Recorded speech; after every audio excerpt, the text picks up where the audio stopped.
देखिए, जो ये दिल्ली का अध्यादेश आज सदन के भीतर लाया जा रहा है, मुझे लगता है कि इससे ज़्यादा असंवैधानिक और गैर कानूनी अध्यादेश, कानून या बिल आज तक भारत के संसदीय इतिहास में कभी नहीं लाया गया। ये लोकतंत्र की, संविधान की मूलभूत भावना की हत्या करता है। और ये सिर्फ संविधान के खिलाफ ही नहीं है, दिल्ली के 2 करोड़ लोगों के खिलाफ है। और उनको एक चेतावनी है कि दिल्ली के लोगों, ये बात समझ लो कि अगर तुम भाजपा के अलावा किसी और पार्टी को वोट दोगे तो हम उस सरकार को नपुंसक बना देंगे, उसकी सारी शक्तियां ले लेंगे, उस सरकार को ध्वस्त कर देंगे। ये बीजेपी द्वारा दिल्ली के लोगों को धमकी दी जा रही है एक प्रकार से।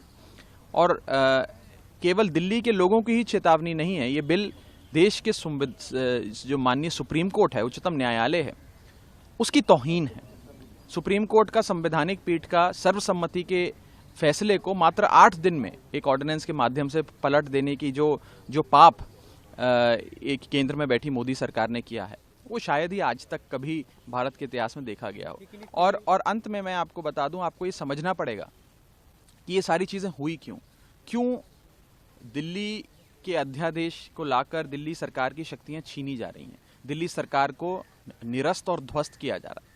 वो इसलिए किया जा रहा है कि पिछले 25 सालों से दिल्ली में भारतीय जनता पार्टी सरकार नहीं बना पाई है। 25 सालों से दिल्ली में 6 बार चुनाव हुए, विधानसभा चुनाव, मुख्यमंत्री चुनने का चुनाव, 6 के 6 चुनाव बीजेपी बुरी तरीके से हारी। और खास करके 2013 के बाद जितने चुनाव हुए, जो अरविंद केजरीवाल के सामने बीजेपी ने चुनाव लड़े, उन सारे चुनावों में दिल्ली के लोगों ने अरविंद केजरीवाल जी को गले लगाकर मुख्यमंत्री बनाया, उनका माथा चूमकर कहा कि हमें अरविंद केजरीवाल जी मुख्यमंत्री और आम आदमी पार्टी की सरकार चाहिए, अरविंद केजरीवाल जी मुख्यमंत्री और आम आदमी पार्टी की सरकार चाहिए। वो देखकर भारतीय जनता पार्टी ये समझ गई है कि उनकी राजनीतिक जमीन अब दिल्ली में हिल चुकी है। बीजेपी की दिल्ली की इकाई के तमाम नेता राजनीतिक तौर पर बेरोजगार हो चुके हैं।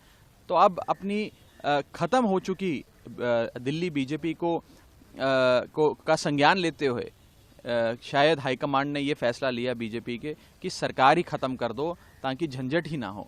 और उसी सिलसिले में ये कदम लिया गया। आपकी तैयारी क्या है? लोकसभा में तो आपके एकमात्र सांसद हैं, वहाँ भी इंडिया अपोजिशन पार्टी विरोध करेंगे, लेकिन राज्यसभा में क्योंकि आप लोग कहते रहे कि इसे रोक सकते हैं, वहाँ पे संख्या बल क्योंकि अभी भी कांग्रेस के समर्थन के बावजूद आपके पास नहीं है, तो वाईएसआरसीपी, बीजेडी जैसी पार्टियां क्या उनसे संपर्क कर रहे हैं उनके साथ? देखिए, संख्या बल का फैसला तो सदन के भीतर होता है जब मतदान होता है।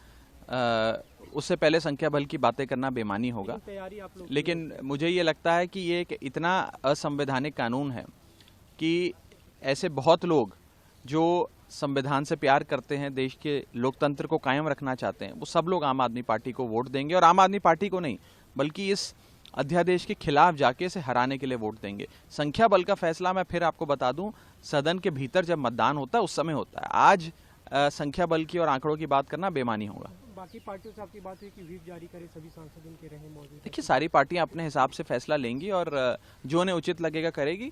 हमें ऐसा लगता है कि इस बिल को हराने के लिए तमाम पार्टियां साथ आएंगी। यहाँ तक कि मैं तो कहूँगा कि बीजेपी के भी कुछ ऐसे सांसद जरूर होंगे जिन्हें संविधान और लोकतंत्र से उतनी ही मोहब्बत है जितनी हम सबको है, और वो भी देश के संविधान और लोकतंत्र को बचाने के लिए